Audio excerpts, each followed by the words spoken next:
কোন রোগে কোন ডাক্তার দেখাবেন। হার্টের সমস্যা হলে কার্ডিওলজিস্ট দেখাবেন। কিডনির সমস্যা হলে নেফ্রোলজিস্ট দেখাবেন। হজম ও পাকস্থলীর সমস্যা হলে গ্যাস্ট্রোএন্টারোলজিস্ট দেখাবেন। শ্বাসকষ্ট ও ফুসফুসের সমস্যা হলে পালমোনোলজিস্ট দেখাবেন। ত্বক ও চুলের সমস্যা হলে ডার্মাটোলজিস্ট দেখাবেন। চোখের সমস্যা হলে অপথ্যালমোলজিস্ট দেখাবেন। নাক, কান ও গলার সমস্যা হলে ইএনটি স্পেশালিস্ট দেখাবেন।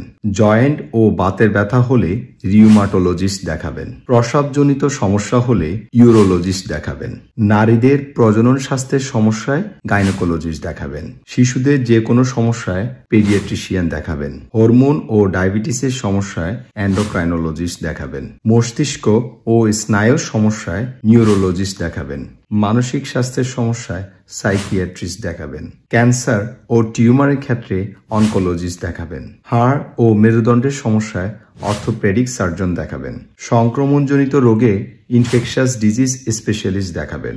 লিভারের সমস্যা হলে হেপাটোলজিস্ট দেখাবেন। সাধারণ শারীরিক সমস্যা হলে জেনারেল ফিজিশিয়ান দেখাবেন। ভিডিওটি প্রয়োজনীয় মনে করলে আপনার বন্ধুদের সাথে শেয়ার করুন। ধন্যবাদ।